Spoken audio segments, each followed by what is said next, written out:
ألم تر كيف فعل ربك بأصحاب الفيل হে নবী আপনি কি দেখেন নাই হস্তি বাহিনীর সাথে আপনার রব কি আচরণ করেছে?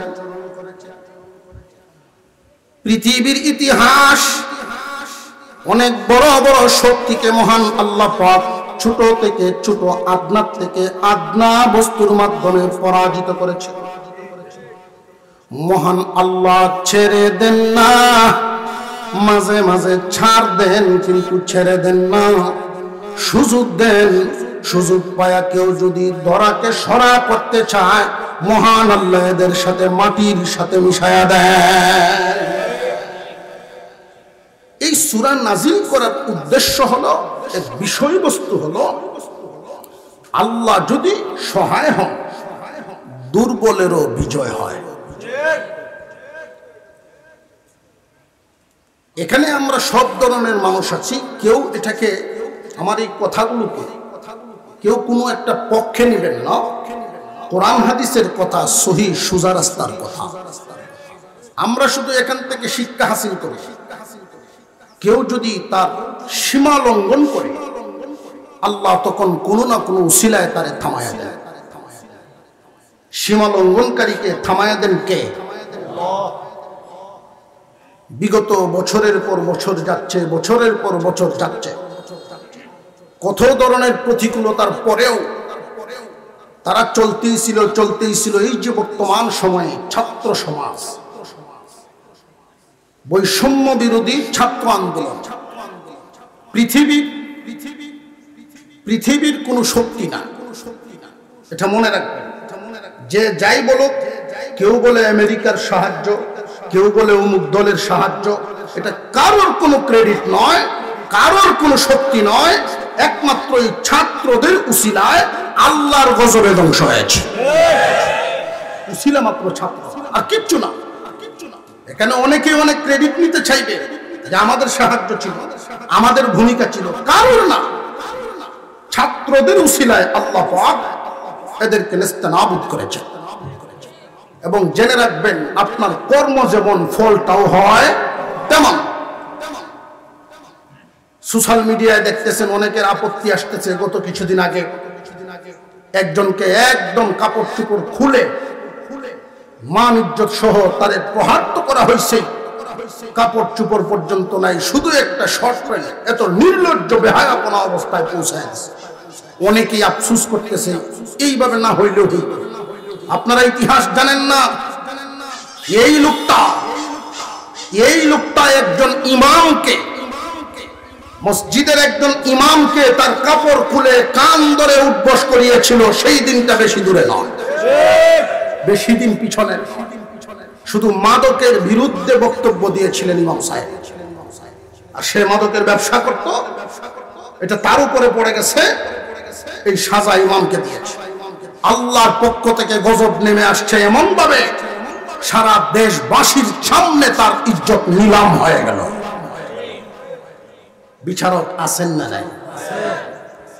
আল্লাহ পাক রব্বুল আলামিন সূরা নাজিল করে আমাদেরকেও একটা শিক্ষা দিচ্ছেন। এই ঘটনার থেকে আমাদেরও শিক্ষা নেওয়া। বেশি লাফালাফি করলে হাত পা ভাঙতে পারে। আল্লাহ পাক আমাদের সকলকে সবরের সাথে জীবনের তৌফিক দান করেন, বলুন আমিন। আলম তারা কাইফা ফাআলা রাব্বুকা বিআসহাবিল ফিল। ও পয়গম্বর, আপনি কি দেখেন নাই আপনার রব হস্তি বাহিনীর সাথে কি আচরণ করেছে? হস্তি বাহিনীর সাথে কি আচরণ করেছেন আপনি কি দেখেন নাই? এই হাতিওয়ালা বাহিনী ছিল অনেক শক্তিশালী বাহিনী। মহান আল্লাহ এদের চক্রান্তকে নস্যাৎ করেছেন। আমাদের বুঝতে হবে এই হস্তি বাহিনী কারা, এক নম্বর প্রশ্ন। দুই নম্বর, তারা এসেছিল কোথায় থেকে? তিন নম্বর, এদের চক্রান্তটা কি ছিল? আমরা একটা ইতিহাস জানি, কাবাগর ভাঙার জন্য আব্রাহা বাহিনী আসছিল। এই কাবাগর ভাঙাটা মূল চক্রান্ত ছিল না। চক্রান্ত বলা হয় এমন বস্তুকে, কাইদুন দ্বারা এমন একটা চক্রান্তকে বোঝানো হয় যার বিরুদ্ধে করা হয় সে জানে না।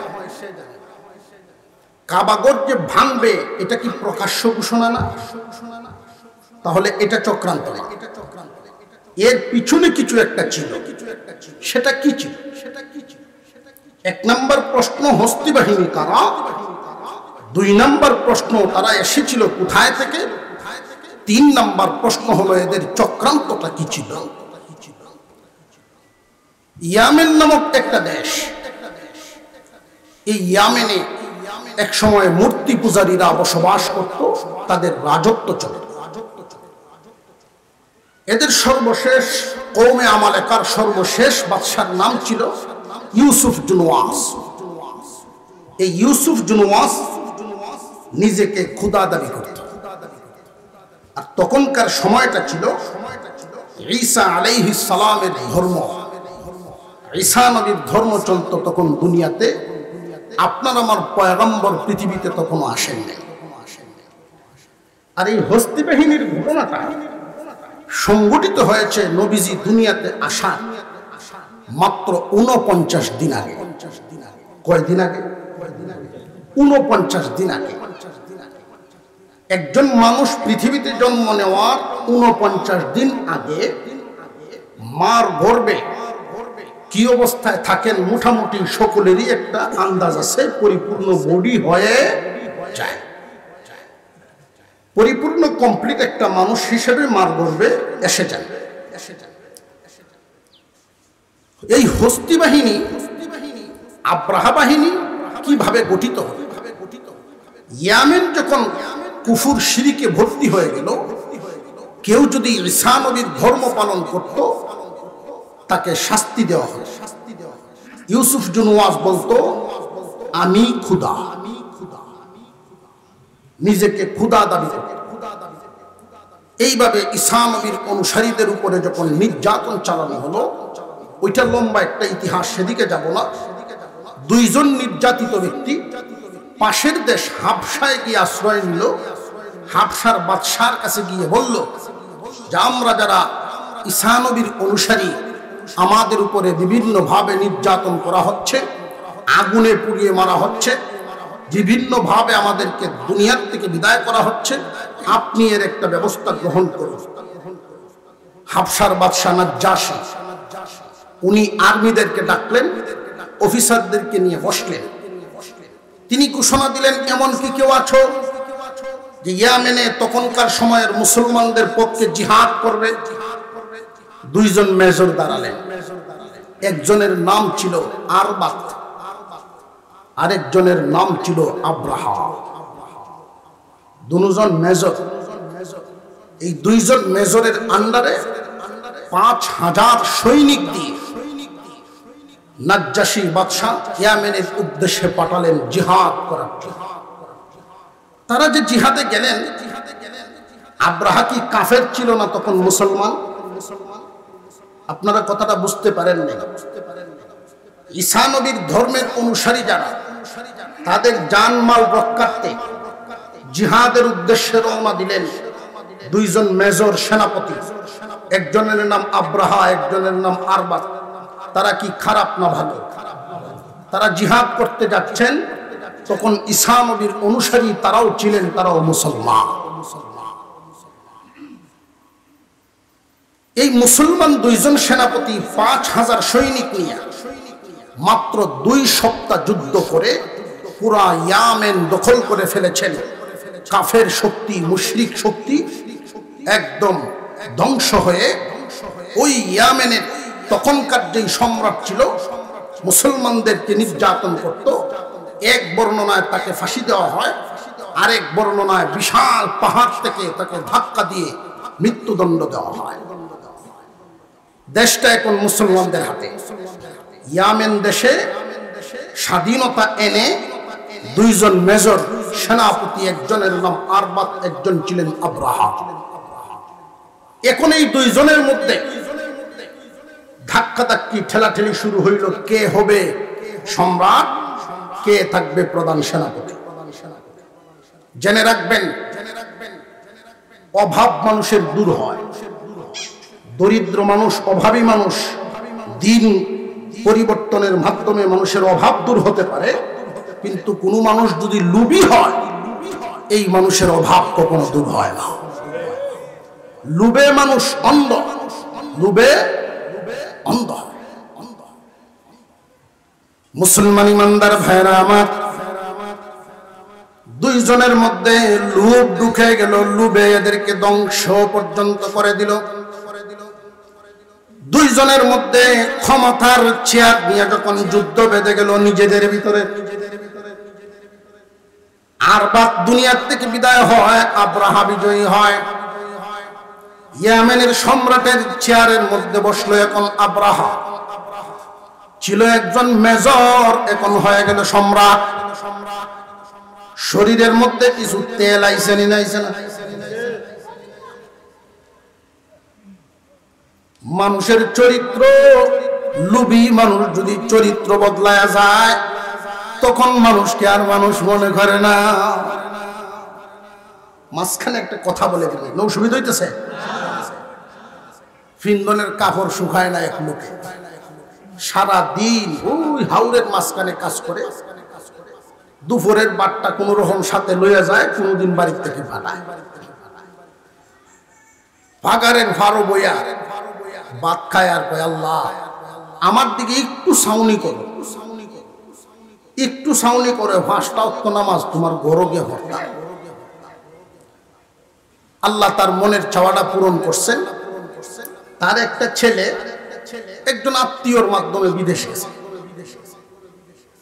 যেহেতু প্রতি মাসে বিদেশ থেকে 20,000 টাকা আসে, এখন কি আর আওরবাদ কম লাগে? একটু পরিবর্তন হয়েছে না? আসর, মাগরিব, এশা এই 3 ওয়াক্ত সময় বাজারে আড্ডা দেয়, চাটা খায়, মানুষের সাথে গল্প গুজব করে। কিন্তু পাশে যে আজান হয় মসজিদ, মসজিদও যায় না। খেতের আইলো বইয়ে যে কই তো ওই কথা মনে নাই। কথা বুঝে আসতেছে? কিছু সংখ্যক মানুষ তার সাথেও মিল দেয়, কারণ সমাজে কিছু ফোর খাওয়াই আছে, সমাজে কিছু ফোর খাওয়াই আছে। যদিও সুযোগে এই ফোর খাওয়াইয়া অন্যদেরকে তারা খাওয়ায়, কিন্তু মূলত সুযোগ পাইলে একজনের চা খাওয়াইব, তার ভক্তে কিছুক্ষণ কথা বলবে। এই জাতের সাফাবাজ আছে না নাই? দিন পরিবর্তনে কিছুদিন পরে আরেকটা ছেলে বিদেশ চলে গেছে, আর আগের ছেলেটার বেতন বাড়ছে। নতুন যে গেল সে পাঠায় 20, আগেরটায় পাঠায় এখন 30, 50,000 মাস হয়। তার তেল তেলানি বাড়ছে না আরো? এখন কিছু মানুষে কয়, তোমার তো দিন আগেরটা নাই, এখন কালা দিন দূর হইয়া লাল দিন আইছে, তুমি তো ইলেকশনটাই করতারো। কয় হ্যাঁ, আমিও মনে মনে ভাবতাছি মেম্বারটা করতাম, মেম্বার হইতাম। বেটা ঈদ আইছে, কিছু শুভেচ্ছা স্বাগতম পোস্টার টাঙাইছে। জেনে রাখবেন, সুযোগে আমাদের সামনেও এমন মানুষরা কিন্তু ঘুরে আছে না নাই? সময় বুঝে চরিত্রবান দেখে সমস্ত জায়গা দিবেন, নইলে দিন ঘুরে কিন্তু আমাদের সেই আগের জায়গায় যেতে হবে। সময় মতো যদি জাগ্রত না হন, মানুষ চিনে যদি চেয়ার না দেন, ভুল মানুষকে চেয়ার দিবেন, হয়তো আপনি ভুগবেন না, খাতিরের কারণে আপনার ভাতিজা ভুগবে, আপনার ভাই ভুগবে, আপনার সমাজ ভুগবে। বুঝে শুনে সিদ্ধান্ত। শুধু পোস্টার টানাইলেই যে উনি আমরা কিছু হয়ে গেল এমনটা ভাববেন। যোগ্য ব্যক্তিকে যোগ্য জায়গা দিবেন, এটা আমানত। এই আমানতের খেয়ানত দিন দিন, বছরের পর বছর আমরা করছি, আর নয়, আর করব না ইনশাআল্লাহ। শুভেচ্ছা স্বাগতম। পরের বছর ইলেকশন, মানুষও কইল না সে গরিব থেকে ধনী হয়েছে, গরিবের দরদ বুঝবো, দিছে পাস করায়। পরিষদে গিয়া ঢুকছে, মেম্বারের চেয়ারে বইয়া মনে মনে কয়, হাইদাত বইতাম। লোভ মানুষকে অন্ধ বানায়। লোভে মানুষ কি হয় জেনে রাখবেন, সমাজের মধ্যে অনেক মানুষ যারা লোভী হয় কেমনে অন্ধ হয়। যারা লোভী হয় চোখ আছে ঠিক কিন্তু অন্ধ। বোনের ওয়ারিশ তার কাছে আছে, এটা সে দেখবে না। লোভে মানুষ অন্ধ হয়, আরেকজনের হকটা সে দেখবে না। এমনকি যারা লোভী হয় মসজিদের বাজেট খেয়ে ফেলে, গুরুস্থানের বাজেটও খেয়ে ফেলে। লোভে মানুষ অন্ধ হয়ে যায়। আব্রাহা সম্রাটের চেয়ারের মধ্যে বসছে, লোভ তার ভিতরে জাগ্রত হয়ে গেছে। দেশ চালাইতেছে, দেশ চালাইতে চালাইতে তার মাথায় আসলো, আমি শুধু ইয়েমেনের সম্রাট থাকবো না, আমি বিশ্বের সম্রাট হইবার চাই। একটা দেশের সম্রাট আমি থাকবো না, আমি বিশ্বের সম্রাট হয়ে যাব। কেমনে হওয়া যায়? চিন্তা ভাবনা লাগাইলো তামাম দুনিয়ার। তখনকার সময় তো মিডিয়ার যুগ ছিল না, ইন্টারনেট ছিল না। এক এলাকা থেকে একটা চিঠি পাঠাইলে 1 মাসে গিয়া পৌঁছতো আরেক এলাকায়। একটাই মাত্র জায়গা তামাম পৃথিবীর মানুষ চিনে, একসাথে এক জায়গায় মানুষ জমা হয় বছরে একবার। তখনকার সময়ে এই একমাত্র জায়গা হলো খানে কাবা, আল্লাহর ঘর। ওইখানে তামাম দুনিয়ার মানুষ কাবা ঘরের মহব্বতে একসাথে হয়। আব্রাহার মনে চিন্তা আসলো, আমার দেশ হয়ে এমন একটা জায়গা বানাবো, এমন একটা ঘর বানাবো, তামাম দুনিয়ার মানুষ যেন আমার এখানে আসে। মানুষ যত আসা যাওয়া করবে আমার দেশের অর্থনীতি উন্নত হবে। আমি সারা বিশ্বের কাছে পরিচিত হইবার চাই, সম্মানী হইবার চাই। দেশের বিশাল বাজেট দিয়ে এক গির্জা বানালো। কিন্তু জানিয়া রাখবেন মানুষের তৈরি এক বস্তু আর আল্লাহর তৈরি এক বস্তু, দুইটা কি সমান না বেশ কম? মানুষের হাতের লেখা কোনো একটা বই একজন মানুষ যদি পড়ে, একবার, দুইবার, 3বার পড়লে আর পড়তে চায় না। কিন্তু আল্লাহ যে নাজিল করেছেন কোরআন, প্রতি রাকাতে সূরাতুল ফাতিহা আমরা তিলাওয়াত করি। জীবনে কোনদিন কেউ কি বলতে শুনছেন যে ফাতিহা বদলায় পড়লে ভালো?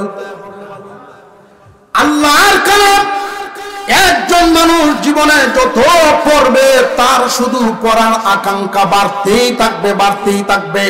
কারণ কলবটা বানাইছেন যিনি, নাজিল করছেন তিনি।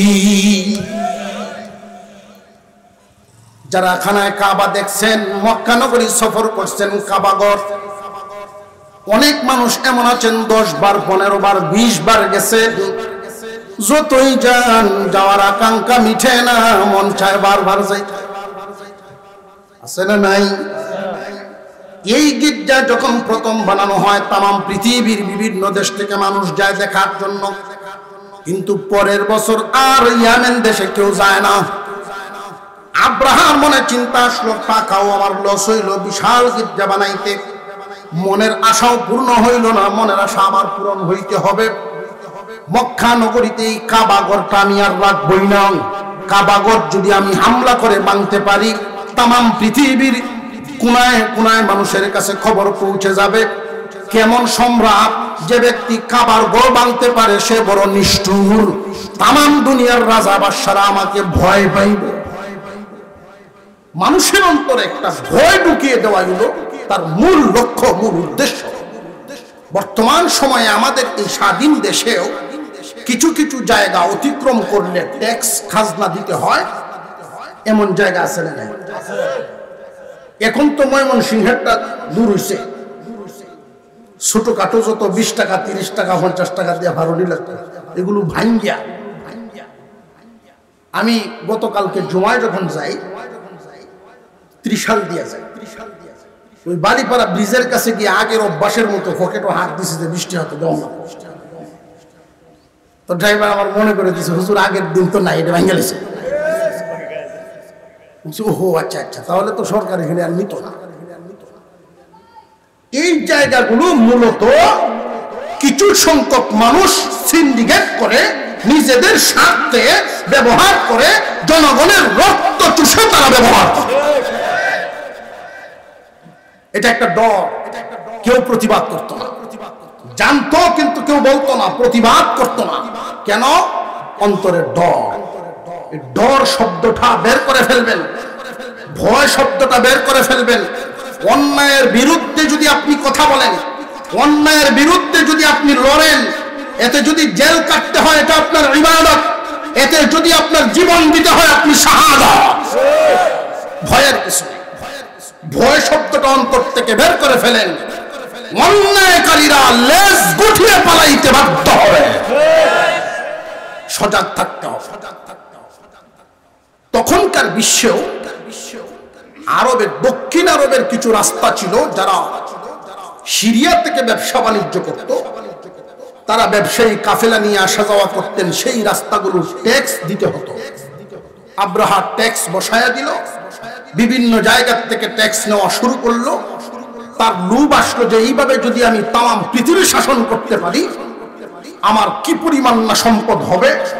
আমি বিশ্বের সম্রাট হতে চাই। এই বিশ্বের সম্রাট হওয়ার ক্ষেত্রে পৃথিবীর সমস্ত রাজা বাদশাদের ভিতরে আমার ভয় ঢুকাতে হবে। এই ভয়টা ঢুকাইলে কোনো একটা দেশে হামলা করলে হবে না, এমন একটা জায়গায় হামলা করতে হবে একসাথে যেন পৃথিবীব্যাপী খবর হয়ে যাবে। এটা ছিল তার চক্রান্ত, এটা ছিল বিতর্কত চক্রান্ত। এই একসাথে খবর পৌঁছানোর জন্য জায়গা টার্গেট করলো কোনটা? আল্লাহর ঘর। কন্যা উযুবিল্লাহ। মুসলমান ইমানদার ভাইরা আমার, সংক্ষিপ্তভাবে, লম্বা ইতিহাস সংক্ষিপ্তভাবে আপনাদের সামনে পেশ করি। আব্রাহা বিশাল এক বাহিনী তৈরি করলো, হস্তি বাহিনী। আমাদের দেশে যেইভাবে আমরা অনেকের বাড়িতে গরু ছাগল লালন পালন করি, গরু প্রায় বাড়িতেই মানুষ লালন পালন করে থাকেন। তৎকালীন সময়ে ইয়ামেনে মানুষ এইভাবে হাতি লালন পালন করত। হাতি সংগ্রহ করা তার জন্য কোনো কঠিন বিষয় ছিল না। বিশাল একটা হাতির বাহিনী তৈরি করে হাবশার নাজ্জাশীর অনুমতি নিয়া নাজ্জাশীর কাছে জিজ্ঞাসা করলো, আমি বিশ্বের সম্রাট হতে চাই। নাজ্জাশী বলে, তুমি কাবাঘর কোনোদিন দেখো নাই, মক্কায় যাও নাই। তৎকালীন সময়খানে কাবার যেই ঘরটা ছিল মোটা মোটা 8টা ফিলারের উপরে স্থাপিত, সুতরাং বড় বড় 8টা হাতি আমি আমার পক্ষ থেকে তোমারে দিলাম। এই হাতির গলার মধ্যে শিকল বাঁধিয়া 8টা ফিলারের সাথে আটকায়া একসাথে টান দিবা, আল্লাহর ঘর জমিনে পড়ে যাবে। খানায় কাবার ঘর ভেঙে ফেলার জন্য 8টা বড় বড় হাতি নিল। আরেকটা হাতি মাহমুদ নামক একটা হাতি, যেই হাতির নামে আল্লাহ সূরাটা নামকরণ করেছে। এই হাতির ছিল বিশাল এক বৈশিষ্ট্য, হাতি নিজের ভাষাও বুঝতো, মানুষের ভাষাও বুঝতো। সমস্ত প্রাণীদের নিজস্ব ভাষা আছে, আছে না নাই? আপনি সারাদিন ডাকতে থাকেন, মুরগি শুনতে যা, মুরগি শুনতে যা, আইতো না। কিন্তু মহিলারা যখন এক মুষ্টি খাবার নিয়ে কিভাবে একটা আওয়াজ দেয়, সব মুরগি একসাথে জমা হয়ে যায়, আছে না নাই? আপনি গরুরে যদি বলেন ডাইনে যাও, বামে যাও, দাঁড়াও, গরু বুঝবো। কিন্তু যদি গরুর টাইট, তার ভাষায় সে বুঝে, আছে না নাই? প্রত্যেকটা প্রাণীর আলাদা আলাদা সাংকেতিক ভাষা আছে। ভাষার সাংকেতিক শব্দগুলো ব্যবহার করলে তারা বুঝে। মানুষের কথাবার্তা তারা বুঝে না। তো এই মাহমুদ নামক হাতিটা তাদের হাতিদের নিজের ভাষাও বুঝতো, নিজের ভাষাও বুঝতো এবং তার মানুষের ভাষাও বুঝতো। মাহমুদ নামক হাতি ছিল বিশাল আকারের। ওইটার উপরে আব্রাহা সোয়ার হয়েছে, বড় 8টা হাতিকে সামনে দিয়েছে। বিশাল এক হাতির বাহিনী সৈনিক নিয়ে সে যখন রওনা দিল, তার দেশের ভিতরে কাবা প্রেমিকের দল, কাবার মহব্বত যাদের অন্তরে ছিল, তৎকালীন সময়ে ঈসাই ধর্ম অনুসরণ করত, প্রতি বছর কাবার মহব্বতে যারা আসতো, ওই মানুষগুলো প্রতিবাদ করে একসাথে তার বিরুদ্ধে দাঁড়াইল। কিন্তু জালিমের সাথে পারে নাই, সৈনিকদের মোকাবেলা করতে পারে নাই। বহু মানুষ শাহাদাত বরণ করেছেন, অনেক মানুষকে পঙ্গু বানায়া সে তার রাস্তায় সামনের দিকে আগাচ্ছে। কারণ লোভে মানুষ অন্ধ হয়। মরে যায়, তবু ক্ষমতার লোভ মানুষের যায় না। আব্রাহা এইভাবে তখন তার দেশের এলাকা, দেশের বাউন্ডারি পার হয়ে আরবের ভিতরে এসে ঢুকে গেল। ওইখানে একটা এলাকা ছিল, ওই এলাকার একজন মানুষ ছিলেন, তার নাম ছিল হানাতা। ওই হানাতা কাবাগরের একজন খাদেম ছিলেন। প্রতি বছর হজের মৌসুমে উনি আসতেন, হাজিদের খেদমত করতেন। এই হানাতা অনুরোধ জানাইলেন, সে মানে নাই, বারবার সে মানে নাই। লোভে মানুষ অন্ধ হয়ে যায়। মানুষ যখন দুনিয়ার লোভে লোভী হয়ে যায়, আল্লাহর বিধিবিধানের প্রতি তাদের কোনো আর তোয়াক্কা থাকে না। আপনারা দেখছেন 2 দিন আগে একজন বালা মানুষ, তার নাম আছে দরবেশ। কথা বুঝে আসছে? দরবেশ শব্দটা শুনলে আসলে কেমন লাগে না জানা জানি কত বড় বুজুর্গ। এই দরবেশে আমাদের দেশের 7টা ব্যাংক থেকে 36,000 কোটি টাকা নিয়েছে।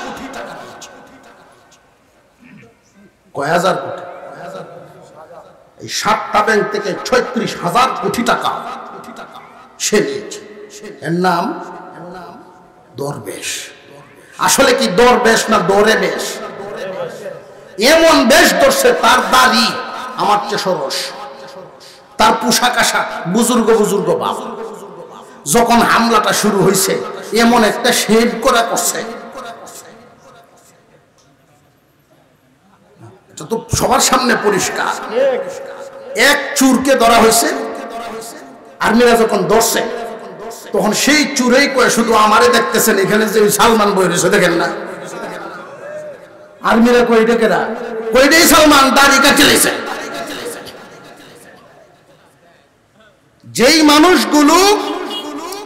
মানুষগুলো মূলত দুনিয়াদার, ইসলামের এই একটা অংশ দাড়ির মহব্বত তার অন্তরে নাই, আসলে পোশাকের মহব্বত, রসুলের পোশাকের মহব্বত তার অন্তরে নাই, তার সাধ্য, তার ইচ্ছা পোষণের জন্য, তার স্বার্থ আদায়ের জন্য মাঝে মাঝে বেশ ধরে, আসলে তারা দিনদার না, তারা সুযোগের সন্ধানী। এই জন্য দরবেশ, দরে বেশ।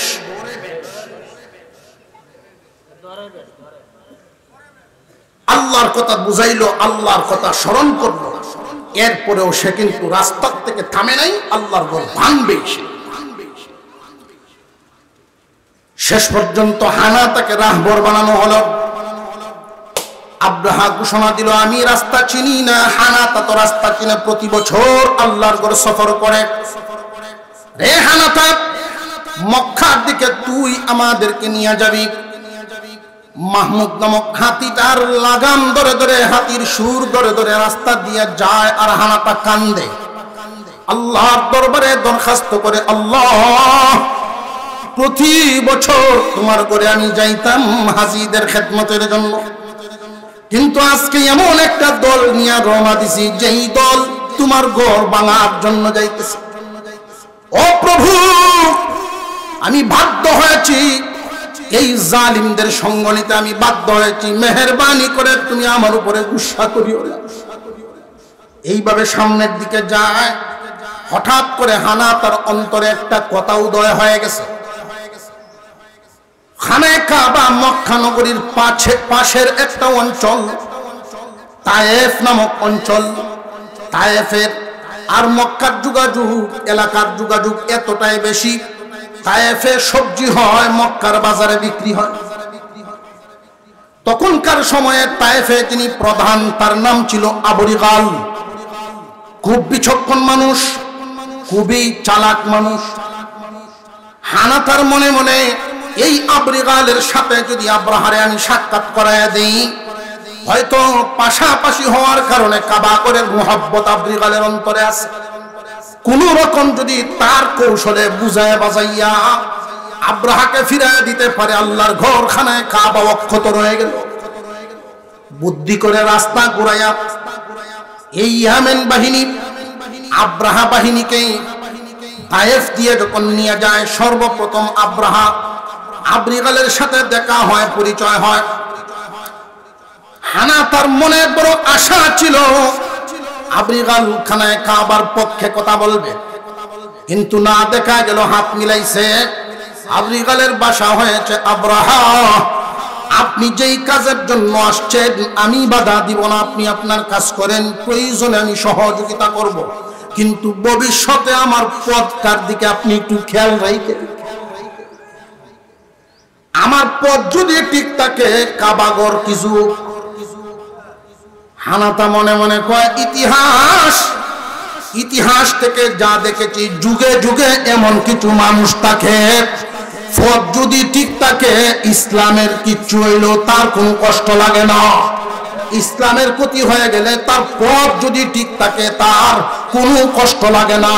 জানিয়া রাখবেন যুগে যুগে সমাজে এমন বহু মানুষ আছে, পথ যদি ঠিক থাকে ইসলামের ক্ষতি হইলেও তার কষ্ট লাগে না। বহুত মানুষ এমন, সারা দেশে উলামায়ে কেরাম যখন নির্যাতিত, সারা দেশে যখন আলেম উলামা বিভিন্ন একটা প্ল্যাটফর্মে এক ভাষায় কথা বলছেন, তখনও নামদারি মুসলমান আলেমদের বিরুদ্ধে কথা বলে। এই নামদারি মুসলমান আলেমদের বিরুদ্ধে কথা বলে। সারা দেশের উলামায়ে কেরাম যখন মূর্তির বিরুদ্ধে এক প্ল্যাটফর্মে অবস্থান নিয়েছে, তখনও আপনি আমার সমাজের কিছু নামদারি মুসলমান তাদের পথ টিকায় রাখার জন্য আলেমদের বিরুদ্ধে অবস্থান নিয়েছে। এদেরকে ভুলে গেলে চলবে না, এদেরকে চিনে রাখতে হবে। ওই সমস্ত মানুষ দেশ ধরে সত্যিকারের মুসলমান না। জেনে রাখবেন দল পরে ইসলাম আগে, এই কথাটা মনে রাখতে হবে। হকের পক্ষে সারা জীবন থাকতে হবে। আব্রাহা আর আবরিগাল এক হয়ে গেছে। কিসের লোভে? পদের। কিসের? পদের লোভে। দুইজন একসাথে রওনা দিয়েছে, একসাথে কাবাগরের দিকে খুব কাছাকাছি চলে আসছে। খানায় কাবার কাছেই যখন চলে আসলো, আব্রাহা আবরিগালকে বলে, এই মুহূর্তে আমরা একসাথে গিয়ে আক্রমণ করব নাকি প্রথমে মক্কাবাসীকে খবর দিব? একটা জায়গার নাম ছিল মাগমাস। এই মাগমাস নামক জায়গায় মক্কাবাসীর মানুষগুলো উট বকরি ভেড়া চড়াইতো, চারণ ভূমি বলা হয়। সেইখানে তারা তাবু গাড়ছে, একটা চিঠি লিখছে। চিঠির ভাষাটা হলো, হে মক্কাবাসী, আমি আব্রাহা হস্তি বাহিনী নিয়ে আসছি কাবাগর ভাঙার জন্য। তোমরা যদি আমাকে বাধা দাও, আগে তোমাদেরকে মারবো, এরপর কাবা ভাঙবো। আর তোমরা যদি আমার কাজে বাধা না দাও, কারোর কোনো জানমালের ক্ষতি করব না, আমি আমার কাজ করে চলে যাব। এই চিঠিটা লিখে হানাতাকে দিয়ে পাঠাইছে। হানাতা তো কাবাগরের প্রেমিক, মক্কানগরীর মানুষদেরকে উনি চিনেন। তখনকার সময়ের একটা নিয়ম ছিল, এলান করা, ঘোষণা দেওয়ার একটা নিয়ম। উঁচা একটা টিলার মধ্যে দাঁড়াইয়া ঘোষণা দিতেন, আর মানুষ এসে জমা হয়ে সেই ঘোষণা শুনতেন। হানাতা এই চিঠি নিয়ে একটা উঁচা টিলার মধ্যে দাঁড়ায়া চোখের পানি ছেড়ে ছেড়ে তিনি পড়তেছিলেন আর বলছিলেন, হে মক্কাবাসী, তোমাদের নিকটে অত্যন্ত মহা এক বিপদ হাজির হয়েছে। খানায়ে কাবা, আল্লাহর ঘর ভাঙার জন্য হস্তি বাহিনী আসছে। তোমরা কি তার মোকাবেলা করবা নাকি কাবাগর ভাঙতে দিয়া দিবা? তবে এই চিঠিতে উল্লেখ আছে, তোমরা যদি তার মোকাবেলা করো, আগে তোমাদেরকে মারবে, এরপর কাবা ভাঙবে। আর যদি মোকাবেলা না করো, আল্লাহর ঘর ভাঙতে দাও, তোমাদের জানমাল নিরাপত্তা পাবে, কিন্তু আল্লাহর ঘর থাকবে না। কয়েকজন মুরব্বী দাঁড়িয়ে বললেন, আমাদের এই কাবাগরের বর্তমান দেখাশোনা করে আমাদের মুরব্বী একজন আছেন, উনি আসো, উনি যে সিদ্ধান্ত দিবেন আমরা সেই সিদ্ধান্তই মেনে নিব। উনি যদি বলেন কাবাগর রক্ষা, আমরা সব মরব, তাহলে আগে আমরা মোকাবেলা করব। উনি কে? উনি ছিলেন আপনার আমার পয়গম্বরের দাদা জান আব্দুল মুত্তালিব। উনি আসছেন। উনি এসে হানাতাকে চিনেন, হানাতার কাঁধে হাত রেখে বললেন, তুমি কি আব্রাহাকে বুঝাও নাই? আব্রাহাকে কি তুমি বলো নাই এই ঘর দুনিয়ার অন্যান্য ঘরের মতো না? আব্রাহাকে কি তুমি বুঝাও নাই এই ঘরটা সাধারণ ঘরের মতো না? এই ঘর বিশেষ এক মুহূর্তে মঞ্জুরি পাওয়া ঘর। এই ঘরের সাথে বিশাল এক ইতিহাস সম্পৃক্ততা রয়েছে। বিশাল কুরবানির বদৌলতে আল্লাহ এই ঘর দিয়েছে। কি কুরবানি? আব্দুল মুত্তালিব হানাতাকে ডাক দিয়া বলেন, আসো আমার সাথে। এই যে জায়গাটা দেখা যায়, এই জায়গার নাম মাকামে ইব্রাহিম। ইব্রাহিম আলাইহিস সালামের পায়ের ছাপ, ওই জায়গাটার নাম মাকামে ইব্রাহিম। ওইখানে দাঁড়ায়া কোনো মানুষ যখন 2 রাকাত নামাজ পড়ে, মহান আল্লাহ তার উপরে 40 বার রহমত নাজিল করে। ইতিহাস কি তুমি বলতে পারো নাই আব্রাহাকে বুঝাইয়া? যেই দিন আল্লাহকে খুশি করার জন্য ইব্রাহিম আলাইহিস সালাম কলিজার টুকরা ইসমাইল, কেমন আদরে ইসমাইল, মহান আল্লাহর পরীক্ষা ইব্রাহিম আলাইহিস সালাম পাশ করেছিলেন। ইসমাইল আলাইহিস সালাম 8 থেকে 9 বছর বয়সে যখন উঠেন, বাবাকে দেখেন না, বাবাকে দেখেন না। মার কাছে শুধু জিজ্ঞাসা করেন, আম্মা গো, আমার আব্বা কেন আসেন না? মা হাজরা আলাইহিস সালাম বুঝাইতেন, বাবারে তোমার আব্বা দুনিয়ার অন্যান্য আব্বাদের মতো না। তোমার আব্বা আল্লাহর একজন পয়গম্বর, আল্লাহর হুকুম ছাড়া তিনি আসতে পারেন না। তোমার যদি বেশি মনে পড়ে তোমার বাবার কথা, যাও ঘরের কোনায়, ব্যাগের ভিতরে তোমার বাবার একটা ব্যবহৃত জামা আছে, ওই জামার মধ্যে তোমার বাবার গায়ের ঘ্রাণ আছে, নাক দিয়ে ঘ্রাণ টেনে নাও, মনে একটু প্রশান্তি পাই। ইসমাইল আলাইহিস সালাম এইভাবেই বাবার মহব্বত দিলের ভিতরে লালন করে করে 8 থেকে 9 বছর বয়সে পৌঁছে গেল। হঠাৎ করে একদিন আল্লাহর হুকুম হয়ে গেছে, ইব্রাহিম আলাইহিস সালাম সিরিয়া থেকে মক্কায় আসতেছে। মক্কা নগরীর কাছাকাছি আসছেন, 2.5 থেকে 3 মাইল মাত্র দূর। দেখা যায় পাহাড়গুলো, দেখা যায় খুব কাছাকাছি। এমনি তাকায়া দেখেন 8-9 বছরের জুব্বা পরা, লম্বা জামা, সাদা জামা পরা একটা বাচ্চা দৌড়ায় আসতেছে। ইব্রাহিম আলাইহিস সালাম দেখে আশ্চর্য, দৌড়ায় গিয়ে যখন জাফরায় ধরছেন, টান দিয়া কুলে উঠায় বলেন, তুমি কি ইসমাইল? 8-9 বছর পরে দেখা পিতা এবং পুত্র, তুমি কি ইসমাইল? জি আব্বা, আমি ইসমাইল। আপনাকে আগায় নেওয়ার জন্য আমি পর্যন্ত চলে আসছি। তুমি কেমনে বুঝলা আমি আসতেছি? আমি তো খবর দিয়ে আসি নাই। আব্বা, আজকে সকালের হাওয়া থেকে জামার যেই গ্রান আমি প্রায় সময় নিয়ে থাকি, আমি এই দিক থেকে আসা হাওয়ার মধ্যে আমি সেই গ্রানটা পাচ্ছিলাম। এটার থেকে আমি বুঝে নিয়েছি আজকে বুঝি আল্লাহর হুকুমে আমার আব্বা আসতেছে। এই জন্য আমি অগ্রসর হয়ে আপনাকে নেওয়ার জন্য আসলাম। কুলে উঠে আদর দিলেন। এবার নামাইয়া পিতা এবং পুত্র হাত ধরাধরি করে আসতেছেন আর বলতেছেন, ইসমাইল, আমি একটা স্বপ্নে দেখেছি, আমি স্বপ্নে দেখেছি তোমাকে আমি আল্লাহর নামে কুরবানি করি। প্রথম সাক্ষাৎ, এত আবেগ ভরা অন্তর, এর মধ্যে স্বপ্নটা বললেন, ইসমাইল রে, আল্লাহ আমাকে স্বপ্নে দেখাইছেন আমি তোমাকে আল্লাহর নামে কুরবানি করি, এতে তোমার অভিমত কি ইসমাইল বলো। ইসমাইল আলাইহিস সালাম কিন্তু জানতেন মানুষের কাছে লালিত পালিত হন নাই, হাজরা আলাইহিস সালামের কাছে লালিত পালিত হয়েছে। মা যেইভাবে লালন পালন করে সন্তান তো সেইভাবেই গড়ে ওঠে। ইসমাইল আলাইহিস সালাম জানতেন ইব্রাহিম আলাইহিস সালাম আল্লাহর একজন পয়গম্বর। তিনি এক কথায় উত্তর দিলেন, আব্বা, আপনি একজন পয়গম্বর, আর পয়গম্বরের স্বপ্ন ওহীর সমান। আল্লাহর পক্ষ থেকে আপনাকে স্বপ্নে দেখানো হয়েছে আমাকে আল্লাহর নামে কুরবানি করবে। আমি ইসমাইল তৈরি আছি, চিন্তার কোনো কারণ নাই। আমি সবরকারীদের মধ্যে আমি ইসমাইল একজন।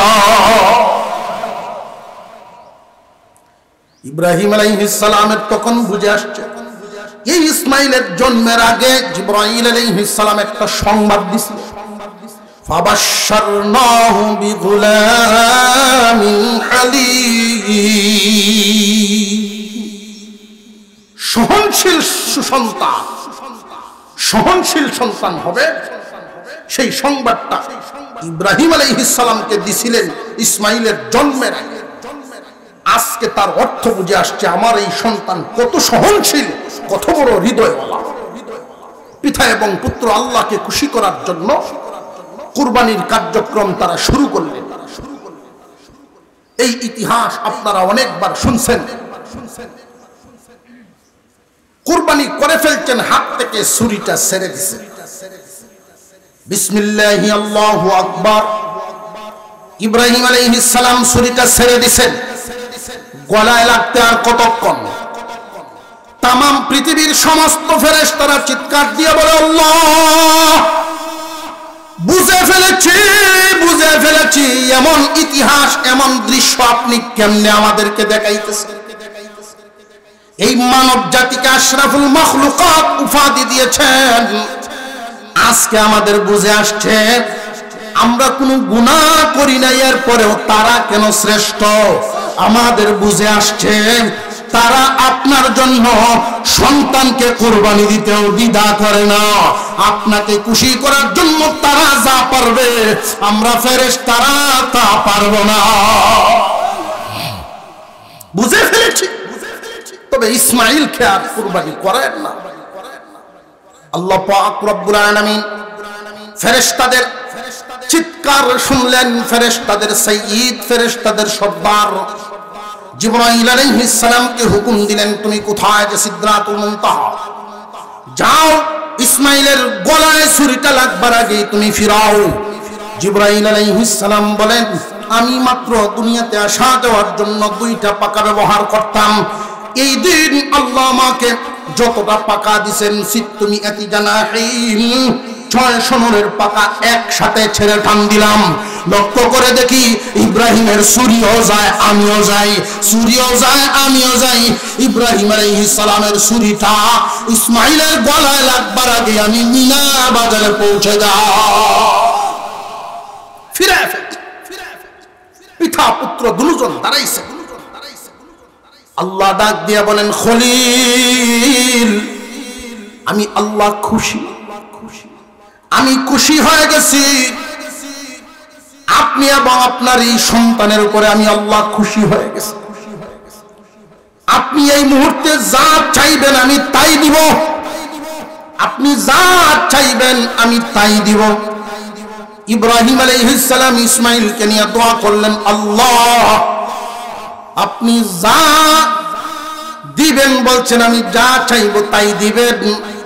এমন একটা বস্তু চাইবো যেটা একটাই আপনার কাছে আছে, মুহাম্মাদুর রাসূলুল্লাহ। রব্বানা ওয়াবআথ ফীহিম রাসূলাম মিন আনফুসিহিম। আল্লাহ, আমার এই ইসমাইলের বংশের মধ্যে, ইসমাইলের বংশ আপনি মুহাম্মদ দিবেন। ইসমাইলের বংশধারার মধ্যে মুহাম্মাদুর রাসূলুল্লাহকে আপনি দিবেন, যিনি শ্রেষ্ঠ, সর্বশ্রেষ্ঠ পয়গম্বর হবেন, উনাকে তার বংশে দিবেন। আর 2 নাম্বার চাওয়া হলো, এমন একটা ঘর বানানোর অনুমতি দাও যেন আমার ইসমাইলের বংশধররা তোমার গোলামি করবার পারে। আল্লাহ হুকুম দিলেন, জিবরাইল, ফাউন্ডেশন দেওয়া আছে, তুমি মাটি সরায়া দাও, ইট গাঁথনি দিয়া দাও। গাঁথনি শুরু হয়ে গেল। 2 জন মিস্ত্রি, একজন মিস্ত্রি ইট গাঁথেন আর একজন পাথর সংগ্রহ করেন যুগালু। একজনের নাম ইব্রাহিম খলিলুল্লাহ আর একজন ইসমাইল যবিহুল্লাহ। দুনিয়ার সাধারণ গাছ, আর এই ঘরের মধ্যে বেশ কম আছে। দুনিয়ার সাধারণ ঘর করে সাধারণত পয়গম্বররা না, আল্লাহর নবীগণ দুইজন পয়গম্বরের মাধ্যমে করা ঈদ গাঁথনি দেওয়া, নকশা দেওয়া হয়েছে। এতটুকুন উঁচা হবে, 30 ফুট উঁচা হবে জমিন থেকে, এতটুকুন প্রস্থ হবে, দৈর্ঘ্য হবে। এই নকশাটা যখন দেখানো হলো, ইব্রাহিম আলাইহিস সালাম আল্লাহকে বলেন, আল্লাহ নকশা তো অনেক উঁচা, আমি তো এখন লাগাল পাই না। জিবরাইল আলাইহিস সালাম জান্নাত থেকে পাথর এনে দিলেন, আপনি পাথরের মধ্যে পা দেন, মনে মনে যা বলবেন পাথর আপনারে সেই জায়গায় নিয়ে যাবে। ইব্রাহিম আলাইহিস সালাম মনে মনে ভাবেন উঁচাতে উঠা দরকার, এই পাথরটা উনাকে নিয়ে উঁচায় উঠেন, ঈদগাতে ডাইনে যাওয়া দরকার, পাথর উনাকে নিয়ে ডাইনে যায়, বামে যাওয়া দরকার, বামে যায়। এই হলো মুসলমানদের ইতিহাস, মুসলমানদের ইতিহাস, আল্লাহর রহমতের ইতিহাস, মুসলমানদের ইতিহাস, আল্লাহর সাহায্যের ইতিহাস। গাতা হয়ে গেল খানায়ে কাবা কমপ্লিট। আল্লাহ বলেন এই পাথর আর জান্নাতে আনতে হবে না, কিয়ামত পর্যন্ত মানুষ যেন এই স্মৃতি দেখতে পারে। এখনো যারা খানায়ে কাবায় হজ উমরা করতে যান, দেখেছেন তাওয়াফ যেই জায়গায় করা হয়, মাতাফের এক কোণায় এক পাশেই কাচের বেষ্টনী দিয়ে রাখা আছে ইব্রাহিম আলাইহিস সালামের সেই পায়ের চাপের পাথর, এখনো সংরক্ষিত আছে, আছে না নাই? আব্দুল মুত্তালিব বলেন, আব্রাহাকে বুঝাও। এখানে একটা কথা মনে রাখার মতো, ইব্রাহিম আলাইহিস সালাম চাইছিলেন কয়টা বস্তু? দুইটা, মুহাম্মাদুর রাসূলুল্লাহ আর খানায়ে কাবা। কাবাগর হয়ে গেছে আগেই, আর মুহাম্মাদুর রাসূলুল্লাহ আসতেছেন মার গর্ভে। দুনিয়াতে আসতে আর কয়দিন বাকি? আর একটু জোরে কোন, অনেকে একটু ঘুম ঘুম ভাব আসতেছে, জোরে বলেন কয়দিন বাকি? 49 দিন বাকি। মা আমিনার গর্ভে আছে।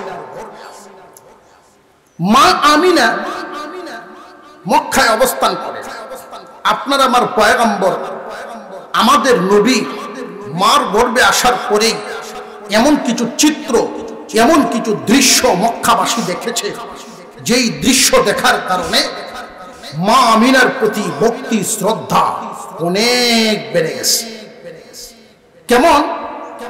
জমজম কুয়া থেকে যখন মহিলারা বিকাল বেলায় পানি উঠাইতেন, লম্বা রশিফ লাগাইয়া বালতি ফেলতে, কিন্তু মা আমিনা যখন পানি আনতে যাইতেন, নিচের পানি উপরে উঠে যেত। মহিলারা বলতেন, আমিনা বোন একটু দাঁড়া, তুমি দাঁড়ায় থাকলে পানি উপরে থাকে, আমরা আরামে নিতে। মক্কার ঘরে ঘরে খবর পৌঁছে গেছে, মা আমিনার প্রতি শ্রদ্ধা ভক্তি বেড়ে গেছে। আব্দুল মুত্তালিব কোন দোয়া করতে চাইলে মা আমিনাকে পাশে দাঁড় করিয়ে রাখতেন, যে তার উসিলায় দোয়া কবুল হয়েছে। আব্দুল মুত্তালিব কিছু মুরব্বী সাথে নিয়ে মাগমাস নামক জায়গায় গেলেন, আব্রাহাকে বুঝাইলেন। আমি আগেই বলছি, লুবে মানুষ কি হয়? অন্ধ হয়। লুবে মানুষ অন্ধ হয়, বিবেক মারা যায়। তাকে বুঝানো হলো, তার একটাই কথা, আমি আমার কাজ সম্পন্ন করব, আমি আমার টার্গেট কমপ্লিট করব। আপনি যতই বুঝান, যদি আপনার বাহিনী নিয়ে আপনি নীরব থাকেন, বাঁচবেন, আর না হয় আগে আপনাদেরকে মারবো, এরপর কাবা ভাঙবে। আব্দুল মুত্তালিব শুধু একটা কথাই বললেন, আব্রাহা এই ঘরটা কিন্তু আমার ঘর না, আমার ঘর না, আমি এই ঘরের গোলাম। এই ঘরের মালিক আল্লাহ। আমরা যেই 2-2.5 হাজার মানুষ এইখানে কাবার আশপাশে বসবাস করি, আমরা সবাই কাবা ঘরের গোলাম, কাবার মেহমানদের গোলাম, হাজীদের সেবা করি। এই ঘরের মালিক যিনি হেফাজত করবেন তিনি। আমরা তোমার মোকাবেলায় যাব না, কারণ আমাদের নারী শিশু সহ যদি আমরা আগে সব শেষ হয়ে যাই, কে করবে এই কাবা ঘরের গোলাম? আল্লাহর ঘর আল্লাহ হেফাজত করবেন, সাবধানে সামনে কদম বাড়াইবা। আব্দুল মুত্তালিব এই কথা বলে চলে আসছেন। খানায়ে কাবায় এসেই তিনি ডাক দিলেন, আমার মা আমিনার নিয়ে আসো। খানায়ে কাবা, কাবা ঘরের চৌকাট মুলতাজিম বলা হয়। এই চৌকাটের মধ্যে ধরে যদি কেউ দোয়া করেন দোয়া কবুল হয়ে যায়। হাজরে আসওয়াদের মধ্যে ধরে যদি কেউ দোয়া করেন দোয়া কবুল হয়ে যায়। মাকামে ইব্রাহিমে দাঁড়ায় দোয়া করলে দোয়া কবুল হয়ে যায়। হাতিমে কাবাতে দাঁড়ায় দোয়া কবুল হয়ে যায়। খানায়ে কাবার ছাদের পানি পড়ে একটা জায়গা, যেই জায়গাটায় পড়ে এই জায়গাটার নাম মিজাবে রহমত। ওই মিজাবে রহমতে দাঁড়ায় কোন কাফেরে দোয়া করলেও দোয়া কবুল হইয়া যায়। মুসলমান ভাইরা আমার, আল্লাহ পাক রব্বুল আলামিন খানায়ে কাবা আল্লাহর ঘর, আল্লাহ হেফাজত করার ক্ষমতা আছে না নাই? আরো জোরে কম। মা আমিনাকে ডাকা হয়েছে। কেমন আছে? জি জি আসসালামু আলাইকুম। কাবা ঘর হেফাজত করবেন কে? এই ইতিহাস আমাদেরকে আল্লাহ কোরআনে নাজিল করে কেন শুনাইলেন? কেউ যদি তোমরা দেখো যে ইসলামের একটা সাইড ক্ষতি করছে একটা জাতি, ইসলামের একটা বিধান নাড়াছাড়া করছে কোন জাতি, তোমরা যারা আছো তোমাদের সাধ্য অনুযায়ী তোমরা চেষ্টা করো, সাধ্যের বাইরে না। কারণ তোমরা সাধ্যের বাহিরে চেষ্টা করতে গিয়ে তোমরাই যদি ধ্বংস হয়ে যাও, এই বিধান পরে রক্ষা করবে কে? এই বিধান পালন করবে কে? বিধান যার রক্ষা করবেন তিনি। যুগে যুগে ইসলামকে কলুষিত করার জন্য, ইসলামকে ক্ষতি করার জন্য যুগে যুগে জালিম এসেছে, আরো আসবে, চিন্তার কোনো কারণ নাই। আল্লাহর দ্বীন আল্লাহ হেফাজত করবেন, এটা আল্লাহর ঘোষণা আছে। তাম পৃথিবীতে তওরাত, ইনজিল, জবুর ক্ষতিগ্রস্ত হয়েছে, এগুলোর হেফাজতের দায়িত্ব আল্লাহ নেন নাই, কিন্তু কোরআন নাজিল করেছেন যিনি, হেফাজত করবেন তিনি। এই জিম্মাদারি আল্লাহ নিজ হাতে গ্রহণ করেছেন। আল্লাহ কোরআন নাজিল করেছেন, হেফাজত করবেন, এই অঙ্গীকার কার? নাহনু নাযালনা যিকরা ওয়া ইন্না লাহু লাহাফিযুন। আল্লাহ বলেন, কোরআন নাজিল করেছি আমি, আর ইহার হেফাজতের জিম্মাদারিও নিলাম আমি। যারা এই হেফাজতের কাজে থাকবে তারা আমার দলের। কোরআন হেফাজতের কাজে তারা থাকবে আজীবন, তারা আমার দলের। আর যারা কোরআনের ক্ষতি করবার চাও, শুনিয়া রাখো, আমি আল্লাহ হেফাজতের জিম্মাদারি নিলাম। দুনিয়ার কারোর কোনো ক্ষমতা নাই, আয়াত তো দূরের কথা, একটা হরফ ধ্বংস করবা, হরফ ধ্বংস করার ক্ষমতাও কারো নেই। যুগে যুগেই আল্লাহ প্রমাণ করেছেন। আব্রাহা তার বাহিনী নিয়ে অগ্রসর হচ্ছে। আব্দুল মুত্তালিব মুলতাজিমের মধ্যে ধরলেন, মা আমিনাকে সাথে রাখলেন। মা দাঁড়াও, তুমি পাশে থাকলে হয়তো আল্লাহ দোয়া কবুল করবে। এই 2,500 এমন একজন প্রভুর ঘর, এটা আল্লাহর ঘর, তোরে আর আমারে বানাইছেন যিনি, এই ঘরের মালিক তিনি। মাহমুদ নামক হাতিটা, আমি আগেই বলছি, এটা মানুষের কথা বুঝে। যেই মাত্র এই হাতির কানে কথাটা চলে গেছে, এটা আল্লাহর ঘর। এখন আর মাহমুদ নামক হাতি তো সামনে কদম বাড়ায় না। আব্রাহা হাতির উপরে সওয়ার হয়ে নির্যাতন করছে, কিন্তু হাতি সামনের দিকে যায় না, অন্যদিকে যায়, ডানে বামে যায়, পিছনে যায়, কিন্তু আল্লাহর ঘরের দিকে যায় না। ইতিহাস থেকে সাক্ষী, প্রাণীঠায় আল্লাহর ঘর ছিঁড়েছে, কিন্তু এর উপর সওয়ার হওয়া দেখতে মানুষের মতো দেখা যায়, কিন্তু এই মানুষটা আল্লাহর ঘরের কদর বুঝলো না। প্রাণীঠায় বুঝেছে, আব্রাহায় বুঝলো না। এই জন্য সম্মান দিয়ে এই প্রাণীর নামে আল্লাহ কোরআনে সূরা নাজিল করলেন, আর ওই জালিমকে নিস্তেনাবুদ করে ধ্বংস করে দিলেন। ইতিহাস আমাদের সামনে, হাতি সামনের দিকে যায় না। আব্রাহা হুকুম দিল, বড় বড় 8টা হাতির গলায় শিকল লাগাও, 8টা ফিলারের মধ্যে শিকল বাঁধো, এক টান দিয়া জমিনে ফেলায়া দিবা। আল্লাহ আব্দুল মুত্তালিব মা আমিনাকে ওই টিলার মধ্যে নিয়ে দৃশ্য দেখতেছেন আর আফসোস করে চোখের পানি ছাড়তেছেন। আল্লাহ, তোমার ঘরের হেফাজত তুমি করো গো আল্লাহ। আল্লাহ পাক রব্বুল আলামিন এই মুহূর্তেই একটা বাহিনী পাঠায়া দিলেন। যুগে যুগে সেই ইতিহাস বড় বড় শক্তিধর বাহিনীকে আল্লাহ আপনা থেকে আপনা, ছোট থেকে ছোট দল দিয়া ধ্বংস করে দেন, ছোট দল দিয়া ধ্বংস করেন। এই ইতিহাস বাস্তবে যেমন কুরআনুল কারীমের মধ্যে আল্লাহ রাখছেন। এই কোরআনের ঘটনা শুনে আমরা অনেকেই হয়তো মনে মনে ভাবতাম এটা কিভাবে সম্ভব।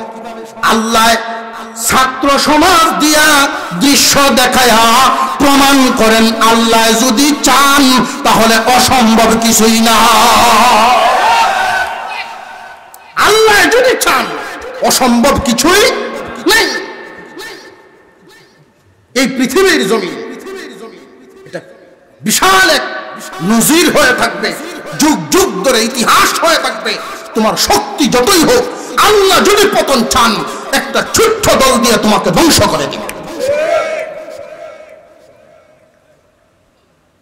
আল্লাহ পাক এই সূরার মধ্যে বলেন, আলাম তারা কাইফা ফাআলা রাব্বুকা বিআসহাবিল ফিল ওয়া আরসালা আলাইহিম তায়রান আবাবিল তারমিহিম বিহিজারাতিন মিন সিজ্জিল ফাজআলাহুম কাআসফিন মাকুল।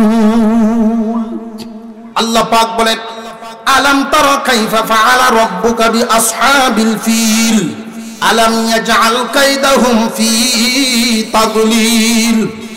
ও পয়গম্বর, ইসলামের বিরুদ্ধে একটা দল, শক্তিশালী দল দেখে আপনি চিন্তিত হবেন না। কারণ আল্লাহ যদি সহায় হন, দুর্বলদেরও বিজয় হয়। আল্লাহ যদি সহায় হন, দুর্বলদেরও বিজয় হন। আপনি কি দেখেন নাই হস্তি বাহিনীর সাথে তাদের চক্রান্ত নস্যাৎ করেছেন? কি আচরণ আপনার রব করেছেন? ওয়া আরসালা আলাইহিম তায়রান আবাবিল, সমুদ্রের দিক থেকে, আরব সাগরের দিক থেকে যাকে যাকে একটা পাখি বাহিনী আল্লাহ পাঠায়া দিলেন। এই পাখিরা এমন ভাবে আসতেছে, সোলজার বাহিনী, সেনা বাহিনীর মতো একটা পাখি আর একটা পাখির সামনে যায় না, একদম সারিবদ্ধভাবে। এত সুন্দর একটা সিনারি তাদের চোখের সামনে ভেসে উঠল। পুরাখানে কাবার চত্বর ঘিরে ফেলছে পাখি বাহিনী। আব্রাহা বাহিনীর ভিতরে আতঙ্ক তৈরি হয়ে গেছে। মানুষের অন্তরের স্রষ্টাকে, এই অন্তরকে ভীত করে দিতে পারেন আল্লাহ। এই অন্তরকে ভীত করে দিলেন, কাঁপা শুরু হয়ে গেছে এদের ভিতর। এইরকম বাহিনী তো আমরা কখনো দেখি নাই। এই বিশাল এক পাখি বাহিনী মহান আল্লাহর পক্ষ থেকে এই বাহিনীকে পাঠানো হলো।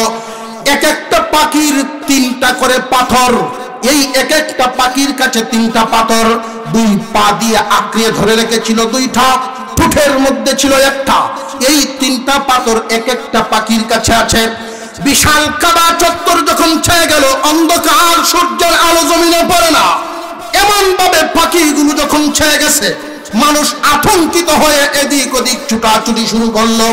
আর পাখিরা যখন এই ছোট ছোট পাথরগুলো ছাড়া শুরু করছে, পাথরের নমুনা ঐতিহাসিকগণ বর্ণনা করেন মুসুরের ডালের চাইতে একটু বড় আর বাদামের চাইতে একটু ছোট, 3 কোণা বিশিষ্ট, কঙ্কর বিশিষ্ট, পুরা ইট টুকরা টুকরা করলে ভাঙলে যেমন ধার ধার হয়ে যায়, এই পাথরের আকৃতি ছিল এমন।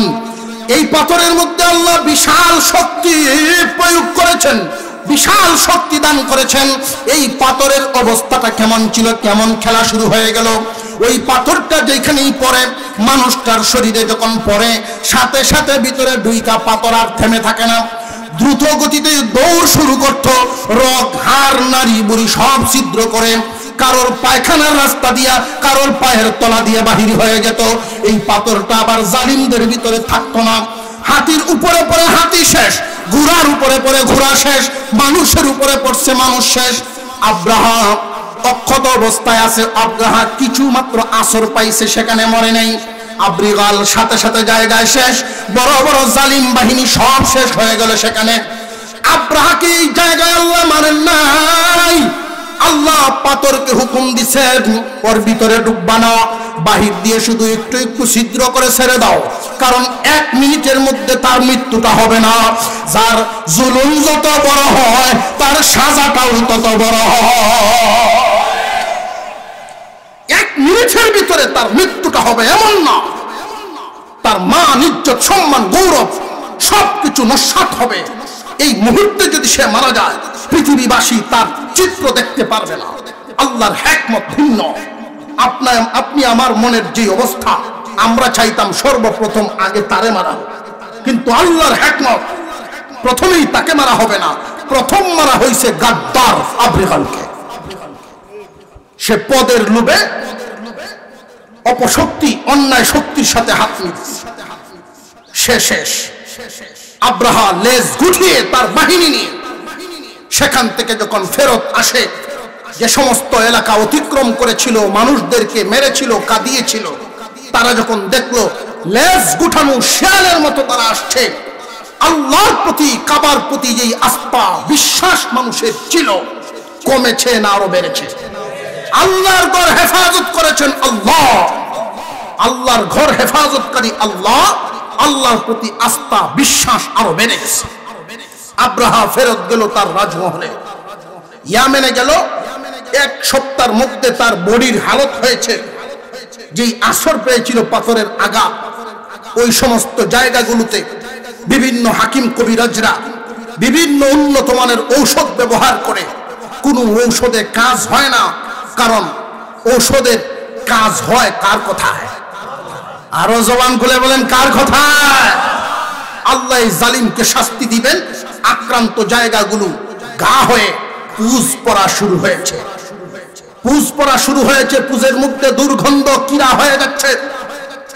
প্রাসাদ থেকে আইন করা হলো, একজন মানুষের অসুস্থতার কারণে সারা মহলবাসী, সারা পরিষদ আমরা কষ্টে থাকতে পারি না, তাকে দূরে কোথাও অবস্থান করানো হোক। পরিত্যক্ত একটা জায়গায় একটা ঘরে রাখা আছে, যেই কর্মচারীদেরকে নিয়োগ দেওয়া আছে টাকা দিয়া, কর্মচারীরা বলে প্রয়োজনে না খেয়ে থাকবো, তবু এই দুর্গন্ধযুক্ত মানুষটার কাছে যাব না। এক তো সে আল্লাহর গজব প্রাপ্ত, দ্বিতীয় তার কাছেই যাওয়া যায়। অবশেষে তার অবস্থাটা হলো, ঐতিহাসিকগণ বলেন এই জালিমের মৃত্যু হয়েছে কুকুর সিগালের খাবার হওয়ার মাধ্যমে। আল্লাহ পাক এদেরকে কিভাবে নেস্তানাবুদ করেন, ইতিহাস থেকে আমরা শিক্ষা হাসিল করি, ইতিহাস থেকে শিক্ষা গ্রহণ করি। আল্লাহ পাক আমাদেরকে যেন সহিহ পথে চলার তৌফিক দান করেন, বলুন আমিন। আরো জোরে বলেন আমিন। সত্য আর মিথ্যা কখনো এক হয় না। ইদানিং বর্তমান সময়ে আমরা যা দেখি, আল্লাহ পাক এক দলের পতন ঘটিয়েছে, আর অন্যরা একটু শান্তি পেয়েছে। তো এই শান্তিটা পাওয়ার পরে কেউ যদি আবার সেই তাদের মতো চরিত্র ধারণ করে, রূপ ধারণ করে, তাহলে আর তারা আর আপনাদের মধ্যে বেশ কম রইল কই? আমি সাধারণ মানুষ, আলেম সমাজের একজন মানুষ, সাধারণ জনগণ হিসেবে এই বার্তা দিতে চাই, ইতিহাস থেকে শিক্ষা নেন, আর না হয় সেই ধ্বংসস্তূপে পরিণত হওয়ার জন্য আপনিও তৈরি হন। এদেশের মানুষ আর কোনো চরিত্রহীন, আর কোনো রাক্ষস, এইরকম দুর্নীতিবাজ কোন মানুষকে আমরা আমাদের নেতৃত্বে আর দেখতে চাইব। সব সময় খুব কেয়ারফুল থাকবেন, সাহস নিয়ে থাকবেন, আল্লাহ সাহায্য আপনার পিছনেই রাখবেন ইনশাআল্লাহ। দেখতে পাচ্ছি বিভিন্ন জায়গায় সুযোগ পেয়েই লুটপাট, সুযোগ পেয়েই মানুষের জানমালের উপরে আক্রমণ। আপনি কেমন মানুষ? রাজনীতি করবেন, সমাজের নেতৃত্ব দিবেন, নীতি আদর্শটা এমন ভাবে রাখা চাই, আমার পদ না থাকলেই যদি আমার গা ঢাকা দিতে হয়, পদ না থাকলেই যদি আমার এলাকা চাটতে হয়, পদ না থাকলেই যদি দেশ চাটতে হয়, তাহলে বুঝতে হবে আমি চরিত্রবান ছিলাম না, নীতিবান ছিলাম না, মানুষের উপরে জুলুম করেছি, সেই জুলুমের কারণে আজকে আমার জায়গা সম্মান চাটতে হয়েছে, সবকিছু আমার কাছ থেকে চিনিয়ে নেওয়া হয়েছে। এমন ভাবে আমরা চলবো, এমন ভাবে থাকতে চাই। যুগ পরিবর্তন হয়, দল পরিবর্তন হয়, এটা স্বাভাবিক, গণতান্ত্রিক দেশ, কিন্তু আপনার সম্মান যেন সব জায়গায় সব অবস্থায় থাকে। আমরা এই বিষয়টা খুব খেয়াল রাখবো। হাতে গোনা কিছু মানুষ একটা সমাজকে, এলাকাকে অস্থিতিশীল করে রাখতে চায়।